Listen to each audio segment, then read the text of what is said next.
నమస్తే, మాచల రాంబాబు, ఏబీపీ రాష్ట్ర కార్యదర్శి. తెలంగాణ లోపల మెడికల్ విద్యకు పెద్ద దిక్కు ఉన్నటువంటి కాళోజీ నారాయణరావు హెల్త్ యూనివర్సిటీ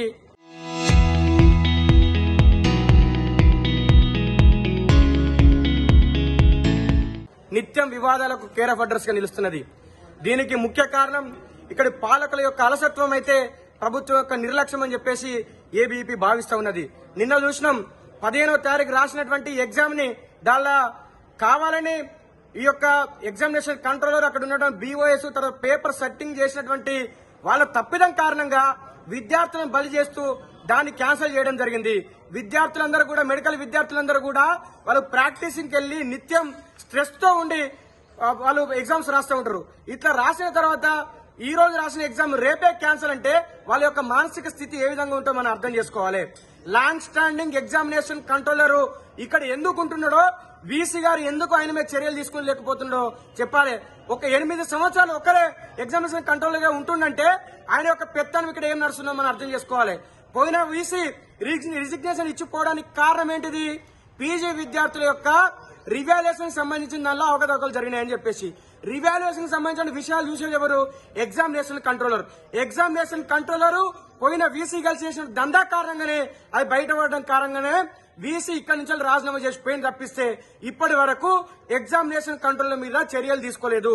ఇక్కడ నుంచి కూతవేలు దూరంలో ఉన్నటువంటి ఫాదర్ కొలంబో మెడికల్ కాలేజ్ లో అవకతవకలు జరుగుతున్నప్పటికీ, వీళ్ళ దృష్టిలో ఉన్నప్పటికీ వాళ్ళ మీద చర్యలు తీసుకోలేదు. ఎప్పుడైతే విద్యార్థి సంఘంగా మేము ఫిర్యాదు చేసినామో, పేరెంట్స్ ఫిర్యాదు చేసిరో అప్పుడు మాత్రమే దాని మీద చర్యలు తీసుకున్నారు తప్పిస్తే వీళ్ళు చర్యలు తీసుకునే లేదు. ఒకవైపు 4.5 సంవత్సరాలు ఉన్నటువంటి ఎంబీబీఎస్ విద్యకు 4.5 సంవత్సరాల ఫీజును 5 విడతలలో తీసుకోవచ్చు అని చెప్పేసి టీఏఎఫ్ఆర్సీ చెప్తే 5 సంవత్సరాలకు 5.5 సంవత్సరాలకు ప్రైవేట్ కాలేజీలు ఫీజులు వసూలు చేస్తున్నప్పటికీ కూడా, వీళ్ళ దృష్టిలో ఉన్నప్పటికీ కూడా స్వయంగా ఎన్ఎంసీ దీనిలో కలిగేసుకుని వీళ్ళకు ఆదేశాలు ఇచ్చినప్పటికీ కూడా ఇప్పటి వరకు ఒక కాలేజీ మీద చర్యలు తీసుకోలేదంటే మంత్రులు, ఎమ్మెల్యేలు, ముఖ్యమంత్రులకు సంబంధించిన కాలేజీలు దానిలో ఉన్నాయి కాబట్టి వాళ్ళతో కొల్లుడై ఇక్కడ వీసీలు కలిసి చేరుతుంది కాబట్టి ప్రైవేట్ కాలేజీలు, ప్రభుత్వము, వీసీ కలిసి ఆడుతున్న నాటకంలో భాగంగానే వాళ్ళ మీద చర్యలు తీసుకోవడం లేదు.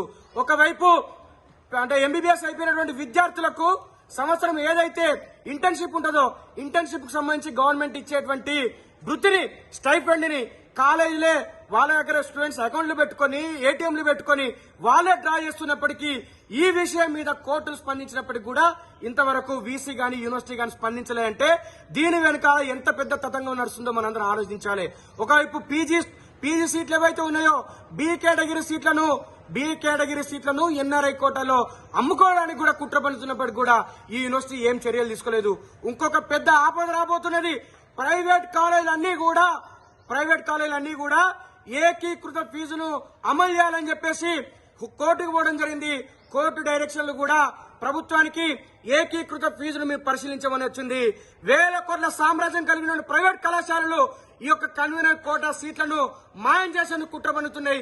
వాటిని కూడా మేనేజ్మెంట్ సీట్లుగా మార్చేటువంటి కుట్ర పన్నుతున్నాయి. అంటే పేద విద్యార్థులకు కన్వీనర్ కోటా సీట్లు అందవు అంటే పేద విద్యార్థులకు ఎంబీబీఎస్ విద్య అనేది ఒక కళగానే మిగిలిపోయేటువంటి ప్రమాదం ఉన్నది. కాబట్టి దీని మీద విద్యార్థులు, మేధావులు, సమాజంలో ఉన్నటువంటి అన్ని వర్గాలు కూడా స్పందించాలి. ఈ యొక్క ప్రభుత్వం మీద ఒత్తిడి తీసుకురావాలని చెప్పేసి ఏబీపీ మీ అందరు కూడా పిలుపునిస్తున్నది. దీని మీద ఈ యొక్క కాళోజీ నారాయణరావు యూనివర్సిటీలో జరుగుతున్నటువంటి అన్ని అంశాల మీద ప్రభుత్వం వెంటనే విజిలెన్స్ విచారణకు ఆదేశించాలని చెప్పేసి స్పష్టంగా ఏబీపీ డిమాండ్ చేస్తున్నది. ప్రైవేట్ కాలేజీలలో యూనివర్సిటీ ఆదేశాలను కానీ, తెలంగాణలోని మెడికల్ కాలేజీలలో యూనివర్సిటీ ఆదేశాలు, ఎన్ఎంసీ ఆదేశాలను బేఖాతరు చేస్తూ విద్యార్థుల తల్లిదండ్రుల మీద 100 కోట్ల బర్డెన్లను వేస్తున్నటువంటి సందర్భానికి నిరసనగా ఈరోజు తెలంగాణ వ్యాప్తంగా ఉన్నటువంటి మెడికో పేరెంట్స్ అందరూ కూడా కాళోజీ నారాయణరావు ఆరోగ్య విశ్వవిద్యాలయం ముందు నిరసన కార్యక్రమాన్ని తెలియజేస్తూ యూనివర్సిటీకి మా నిరసనను, మా హక్కులను, మా బాధలను, మా భారాన్ని తెలియజేయాలని ఈరోజు ఇక్కడికి రావడం జరిగింది. సో వాస్తవ పరిస్థితి ఏంటంటే యూనివర్సిటీ ఆదేశాలు కానీ, ఎన్ఎంసీ ఆదేశాలు కానీ మెడికల్ కాలేజీలలో 4.5 సంవత్సరాలకే ఫీజు తీసుకోవాలని ఉంటుంది. ఒక పీక్యాట్ విద్యార్థికి పర్ ఇయర్ 11.5 లక్షల నుండి 13 లక్షల వరకు ఫీజు ఉందని యూనివర్సిటీ డిక్లేర్ చేసి చెప్పింది. సో ఈ పర్ ఇయర్ ఫీజును 4.5 సంవత్సరాలు తీసుకునే బదులు 5 సంవత్సరాలు తీసుకోవడం వల్ల హాఫ్ ఇయర్కు ఒక పేరెంట్ మీద 6 లక్షల నుండి 13 లక్షల బర్డెన్ పడుతుంది. పీక్యాట్ పేరెంట్కు 6 లక్షలు 6.5 లక్షలు పడుతుంది, సీక్యాట్ పేరెంట్కు 13 లక్షల బర్డెన్ పడుతుంది. ఈ విధంగా మొత్తం 2,900 మంది విద్యార్థులు ఉన్నారు. ఈ 2,900 మంది పేరెంట్స్ మీద పడేటువంటి బర్డెన్ మనం క్యాలిక్యులేట్ చేస్తే సరాసరిగా 209 కోట్లు అవుతుంది. ఓన్లీ మనం చెప్పేది బి అండ్ సి క్యాట్ అదనంగా తీసుకుంటున్నటువంటి ఒక యాన్యువల్ ఫీజు మాత్రమే. ఇది కాకుండా లైబ్రరీ ఫీజు అని, స్పోర్ట్స్ ఫీజు అని ఇవి అదనంగా వసూలు చేస్తున్నారు. ఒక యూనివర్సిటీ ఏం డిక్లేర్ చేసిందంటే ఒక జనరల్గా ఏ క్యాట్లో వచ్చిన స్టూడెంట్కు 60,000 ఫీజును డిసైడ్ చేస్తే ఇది అసలు ఫీజు. ఎప్పుడు కూడా అసలు ఫీజు కంటే కొసరుగా అంటే ఇతరత్ర మిస్లేనియస్ ఫీజు తక్కువ ఉండాలి. కానీ 60,000 అసలు ఫీజు అయితే 1,20,000 1,80,000 మిస్లేనియస్ ఫీజు తీసుకుంటుంది. సో ఈ విధంగా మొత్తంగా మెడికో పేరెంట్స్ మీద ఒక విద్యా సంవత్సరానికి 230 నుండి 250 కోట్ల బర్డెన్ పడేస్తున్నాయి ప్రైవేట్ మెడికల్ కాలేజీలు. సో ఈ మెడికల్ కాలేజీలు చేస్తున్నటువంటి ఈ భారాన్ని చదివించలేక పేరెంట్స్ నానా ఇబ్బందులు పడుతున్న సందర్భాలు ఉన్నాయి. పిల్లల్ని మధ్యలో చదువు ఆపిస్తున్న సందర్భాలు ఉన్నాయి. దీన్ని గ్రహించి మెడికో పేరెంట్స్ అసోసియేషన్ గత సంవత్సరం కూడా 25 మందికి ట్యూషన్ ఫీజు కట్టినాం మేము తలా ఇంత తీసుకొని రాష్ట్ర స్థాయిలో డబ్బులను సేకరించి. కానీ ఎవ్రీ ఇయర్ ఇది చేయలేం కదా.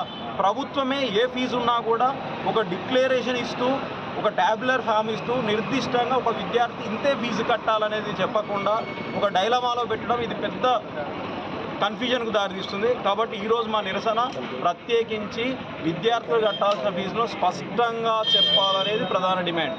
సో తెలంగాణ వ్యాప్తంగా వచ్చిన పేరెంట్స్ అందరూ కూడా వచ్చారు. సో మెడికేర్ పేరెంట్స్ అసోసియేషన్ తరఫున మేము ఈరోజు రిప్రజెంటేషన్ ఇవ్వబోతున్నాము. నా పేరు Malloju Satyanarayanachari, medico parents association రాష్ట్ర అధ్యక్షుడు. గారికి రిప్రజెంటేషన్ ఇచ్చినాము. ఎన్ఎంసీ కూడా మేము కంప్లైంట్ చేసినాం.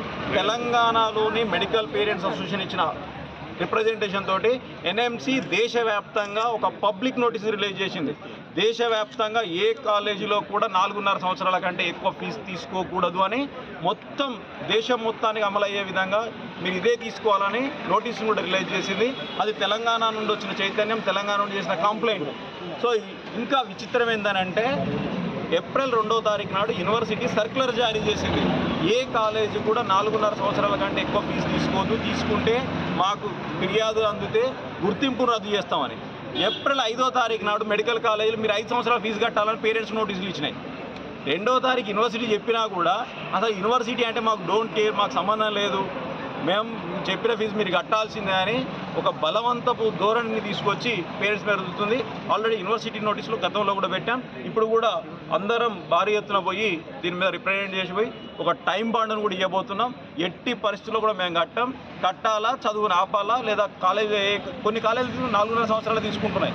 మిగతా కాలేజీలు తీసుకునే విధంగా మీరు చర్యలు తీసుకొని, లేకపోతే మమ్మల్ని 4.5 సంవత్సరాల కాలేజీలో పంపండి అనేది డిమాండ్ చేయబోతున్నాం.